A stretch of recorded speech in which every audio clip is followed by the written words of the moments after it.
In today's video, we are going over the SN2 reaction, which is a substitution reaction. So the S stands for substitution.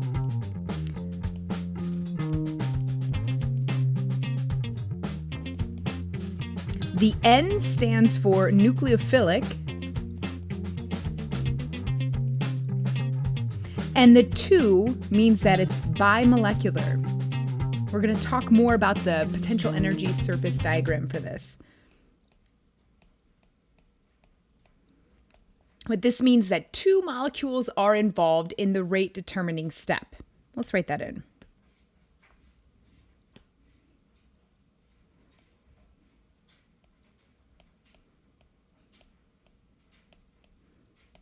I'm going to write RDS for rate determining step. Let's walk through the mechanism together. So here I have a cyanide anion. What's going to happen here is you'll see here the chlorine has now left, okay?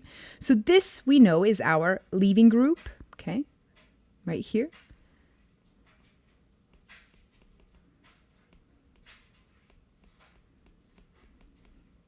And the cyanide anion is going to attack, and then we're going to kick out chlorine as our leaving group. So now we have added our cyanide anion. So this mechanism is different than the SN1 mechanism because the nucleophile adds while the leaving group is leaving. It's happening at the same time. And we can tell this by the 2 arrows that we've drawn up here. Our first arrow is the nucleophile is attacking, and our second arrow happens in the same part of the mechanism. Our leaving group is leaving. Let's list those 2 arrows here. So the nucleophile adds, this is arrow 1 that I've labeled 1. And then the leaving group is leaving. That's the second arrow that you're drawing there. Let's review nucleophile and electrophile and apply it to this SN2 reaction with the cyanide anion and this methyl chloride. Nucleophiles we know are the things doing the attacking. I always think nucleophile, like a nuclear bomb, they have electrons and are going to do the attacking. So our nucleophile is this cyanide anion. And our electrophile is the one that accepts electrons. When we look at the arrows that I have drawn, we can see that methyl chloride is the one that the arrows are coming to. It's accepting those electrons. So our electrophile is this methyl chloride.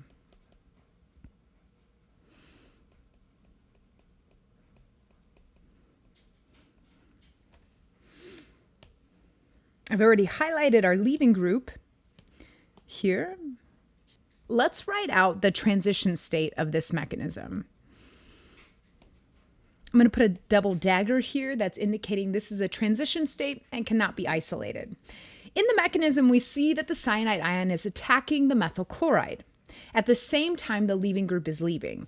So our transition state is going to look as follows. We're going to have this planar methyl here. This chloride C-Cl bond is breaking.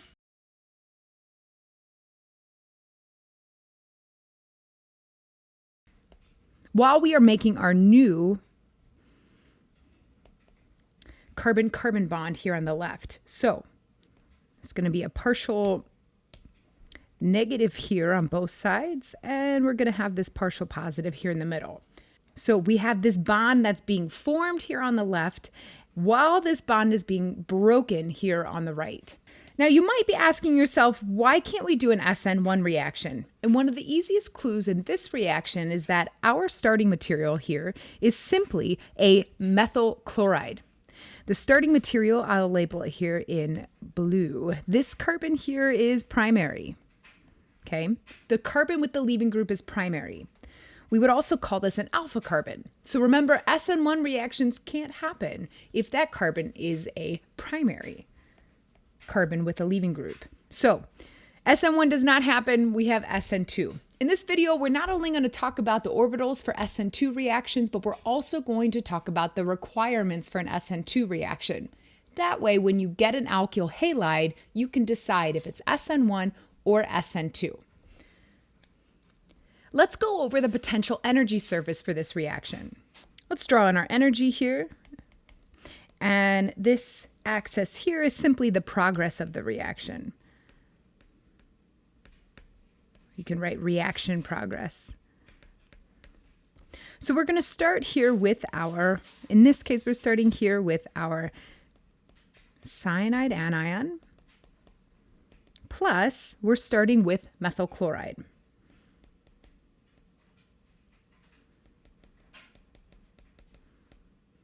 As we proceed in the reaction, we're going to end up going through the transition state we talked about.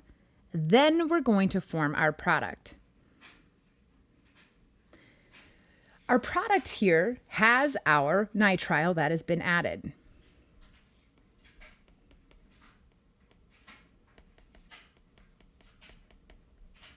We'll talk in just a minute about the stereochemistry. In this case, we don't have any stereochemistry because there isn't a chiral center. But we also have chloride here as our leaving group. Okay, let's draw in our transition state, which is right here. I'm going to label this in blue. So here's our transition state. Just like we drew on the slide before, we are forming a new carbon-carbon bond here with this methyl chloride here. And at the same time, we are breaking this carbon-chlorine bond. So here's our transition state. And our nucleophile, which I'll highlight here in green, here's our nucleophile, has a partial negative charge. Well, our leaving group,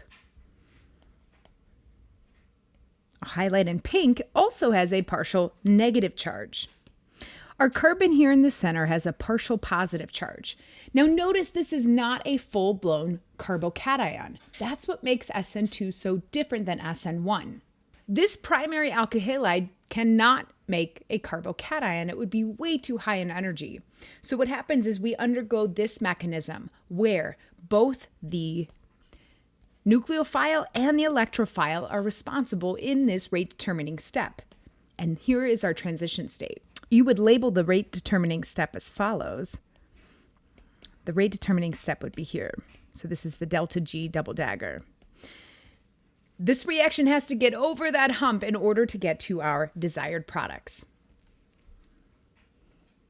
Let's talk some about the molecular orbitals for this reaction. Molecular orbital theory comes back again. The point of this slide is to tell you why there's this thing called this backside attack. Why does the nucleophile attack opposite of our leaving group? Here's our leaving group, and our nucleophile is always going to attack opposite of our leaving group. And that's indicated in that transition state we went over. The reason is orbital overlap. If we look at the orbitals here, here's our cyanide anion, and it's going to attack the backside of this carbon-chlorine bond. That's because the orbital overlap works. If I'm looking at this, we should also label this as a sigma. This is a sigma star for the carbon-chlorine bond here, and this is empty. This is willing to accept those electrons. This backside attack has to happen in order to get good orbital overlap. So why is this backside attack even important? Well, this is going to affect the stereochemistry of our reaction. This is where all the work we've done with R and S comes in. Let's do a practice problem together to show this effective stereochemistry with SN2 reactions. Here I have hydroxide, which is our nucleophile. It has electrons. I'm going to write NuC with a little lone pair to signify nucleophile. Our electrophile here has the leaving group, right? It's going to be attacked. So here's our electrophile. And you can choose to abbreviate how you'd like. Now, when we look at this electrophile, it is technically a primary carbon. Okay. Now it is chiral. We have 4 different things bound to that primary carbon. Don't forget we have that hydrogen, that pesky little hydrogen back there. So there's 4 different things attached to it. Let's do a little exercise together. Why don't you pause the video? Is this chiral center R or S? So go ahead and pause the video and write down R or S for this compound.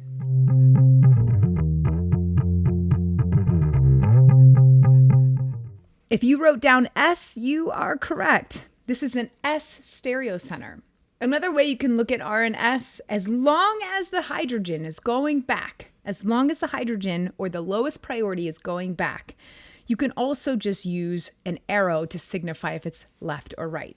But here I've got 1. If I label my priorities, I'm going to label them and then erase them here. But if I have 1 for the bromine, 2 for the methyl, and 3 for the deuterium. Remember, deuterium's just a heavy hydrogen, okay? If I start my arrow here at 1, I'm going to be drawing an arrow that's going counterclockwise. So this is saying this is S. You can also use your hand.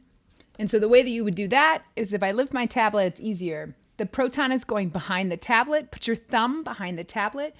When you rotate your fingers using your left hand, you'll see that it goes bromine to methyl over to the deuterium. This is signifying that it is an S stereocenter. All right, let's draw the mechanism for this. So we're going to take our hydroxide and we're going to attack from the back side and we're going to kick out bromine. Let's draw what we have. So we have our methyl, we have our deuterium, but notice that the deuterium, it's still coming towards us, okay? And then we have our new OH here. We've added a new oxygen to this molecule and then we've kicked out bromine. We've kicked out this Br minus. Now I want you to pause the video again and decide what is the stereocenter for this compound we just drew. Is it R or is it S?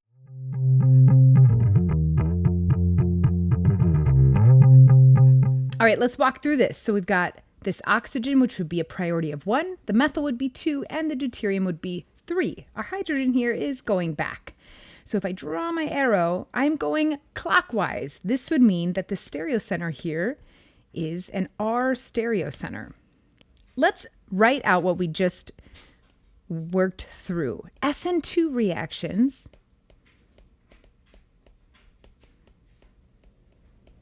invert the alpha carbon. Or this is the carbon with the leaving group.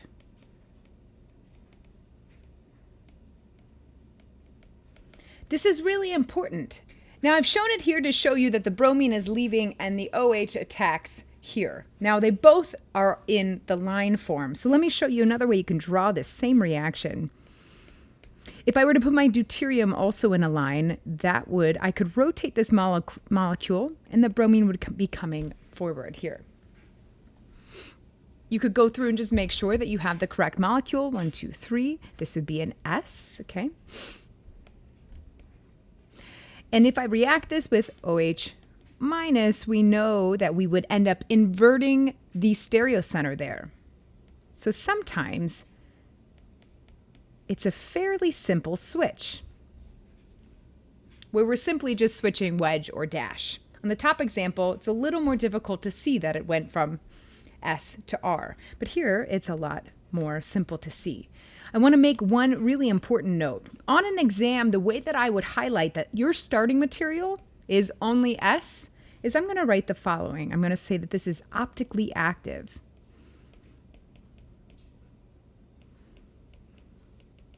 Remember, optically active means it can rotate polarized light, which is indicating here that we just have the S enantiomer.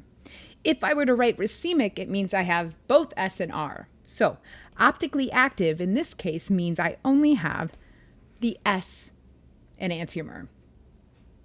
On your exam, if you were asked to draw the product, you would also need to write optically active. And by doing so, you're highlighting that only the R is forming. If I start with the S here, I'm going to replace the bromine with this OH group, and that center is going to be switched. And this is the only molecule I get, okay? So if you start with optically active, you can obtain an optically active product. The SN2 reaction, here's the most important part, it inverts the alpha carbon. Let's go through 3 requirements for SN2 reactions.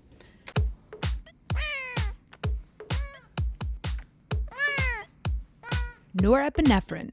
is a hormone and neurotransmitter and increases your alertness, and it's the highest when you're under stress. Epinephrine, also known as adrenaline, is a hormone that plays an important role in our fight or flight response. Epinephrine is formed from norepinephrine by methylation of this amine. Norepinephrine acts as a nucleophile and undergoes an SN2 reaction with a methyltransferase called S-adenosyl methionine. This is our electrophile. Check out that really big leaving group. So in times that we're stressed, like exam time, just think, your body is undergoing some SN2 reactions, just like you're probably drawing on your piece of paper. Let's go through 3 requirements for SN2 reactions. The SN2 reaction needs to have a good leaving group, and this is pretty similar to SN1 reactions. So we could have chloride, bromide, iodine. These are all good leaving groups. We could also have a tosylate as a leaving group, a mesylate, which we've talked about before. We could also have a triphlate, which we've talked about before in our SN1 studies. You can also have water or an alcohol as a leaving group. But you have to be really careful with water or an alcohol as a leaving group. And we'll go through some practice problems in the next video. I do want to highlight that these are conjugate bases.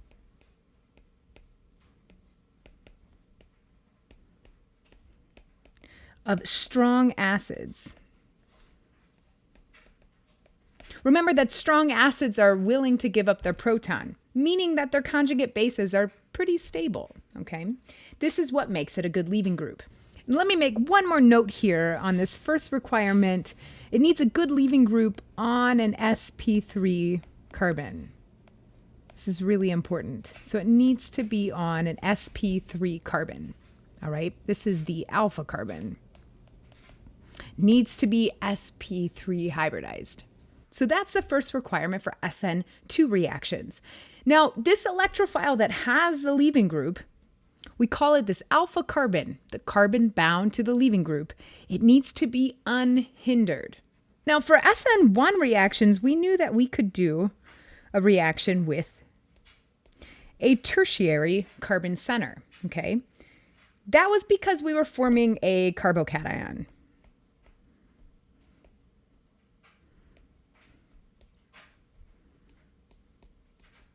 So this is happy. Now for an SN2 reaction, this doesn't work so well. If we were to have this tertiary carbon center, okay, remember that our nucleophile, and I'll draw it here in pink, our nucleophile is trying to access that sigma star orbital here. Let me draw this in. So this is the CCl sigma star. And if the nucleophile is trying to attack there, don't forget that we have these 3 methyl groups hanging out, which all have these hydrogens.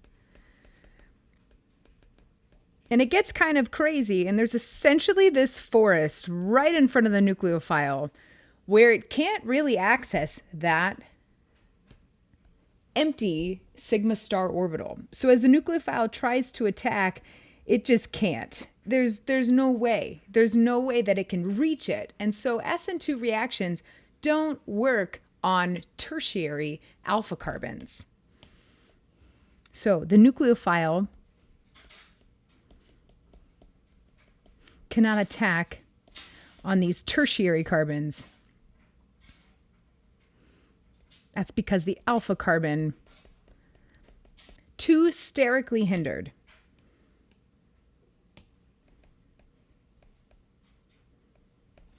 So this nucleophile cannot attack this tertiary alpha carbon because this carbon is too sterically hindered. Let's list these alpha carbons and the types of alpha carbons and how fast they are. So if you had an alpha carbon that was a methyl, this would be faster than if you had just had a primary carbon. Think of something like this alkyl bromide versus methyl bromide. Methyl bromide would be faster. And this primary carbon would be faster yet than a secondary carbon. And these are all a lot faster than a tertiary carbon, which really no SN2 here. This all has to do with the steric hindrance around that alpha carbon. That nucleophile has to be able to access that empty sigma star orbital and attack from the backside. We need good orbital overlap and it needs to reach it. So, steric hindrance, not good. Just remember that. The least substituted here are faster. So, primary and methyl, these are fast. This is really slow and doesn't really happen. Secondary can happen, but it's slow. And we'll talk more about this secondary carbon with the leaving group. There's also competing reactions, and we'll get more into that as we go on in the course. There's one very specific example I want to go over, and this is, I'm going to draw neopentyl bromide here on the top right in purple. I'm going to label my alpha and beta carbons. Now, the alpha carbon has the leaving group, and the beta carbon is the carbon right beside alpha. It's next in the alphabet there. So when we consider this compound, we want to look and ask ourselves if it can undergo SN1 or SN2. And we can right away cross out SN1. And that's because the alpha carbon is primary.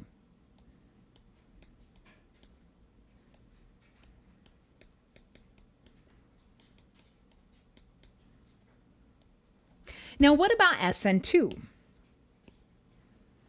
Well, SN2 also can't happen, and that's because this beta carbon is a quaternary carbon. So actually, neither one can work for this reaction. So let's write this out.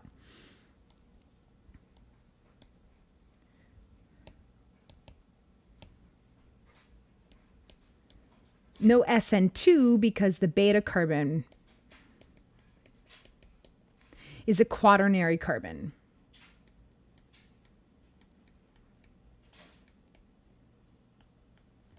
And quaternary here just means it's attached to 4 carbons.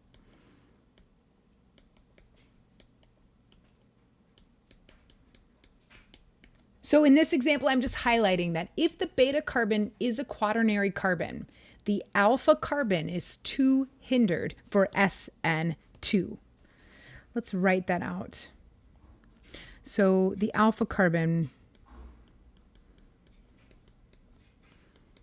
is too hindered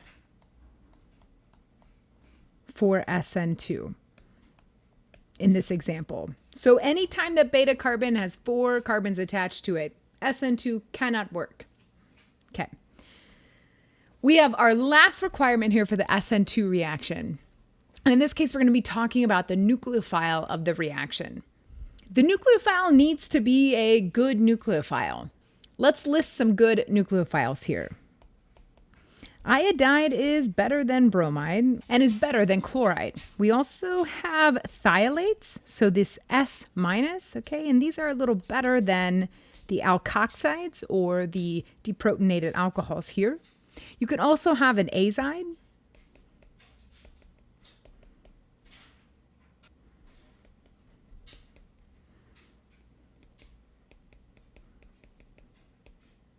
And I should note here that the R for these thiolates and alkoxides R is some kind of a carbon, or it could be a hydrogen there. Let's talk about some other good nucleophiles. You can also have an amine. You could also have an sp anion here. All right. We can also have cyanide like we talked about before. This is also a great nucleophile. Sometimes thiols can be considered good enough nucleophiles for SN2. These are actually pretty good nucleophiles. We don't even have to have them deprotonated. Many times nucleophiles are also very good bases. So let's highlight some of these that are also really good bases. This thiolate and this alkoxide can act as a base. Cyanide here can act as a base. We also have our amine and also this sp anion. So what I've highlighted here in blue, I'm going to write a little key for us up here. These are nucleophiles that are also good bases.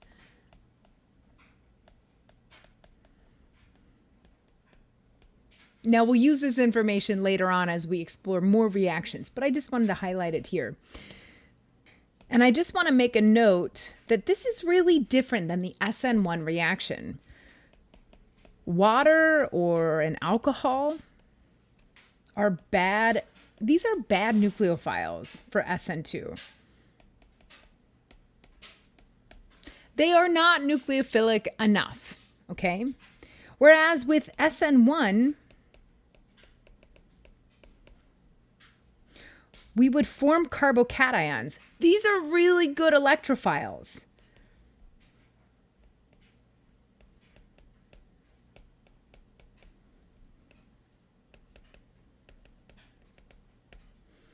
But if I were to add something this is actually a poor nucleophile. It's not that great at attacking. There's no anion, there's no negative charge. It doesn't really want to attack that well. This can work because we have such a good electrophile. Remember, for SN2 reactions, it's all happening at the same time. We're making the bond while breaking. So we really need a good nucleophile for SN2 reactions. So water or an alcohol, these aren't going to work. And that does it for our video about SN2 reactions. We talked about the SN2 reaction and the potential energy surface. We talked about how the orbital overlap is super important, and SN2 reactions invert the alpha carbon. We talked about 3 requirements for an SN2 reaction. The first talked about an electrophile. The electrophile of this reaction needs to have a leaving group, and that leaving group needs to be on an sp3 hybridized carbon. The second thing we talked about is how accessible is that carbon with the leaving group. That alpha carbon can't be too hindered. Otherwise, the reaction doesn't take place. And the last requirement is about the nucleophile. The nucleophile needs to be a good nucleophile. That's it for this video, and I'll see you in the next video where we talk about practice problems so we can walk through these reactions and compare them with SN1 reactions.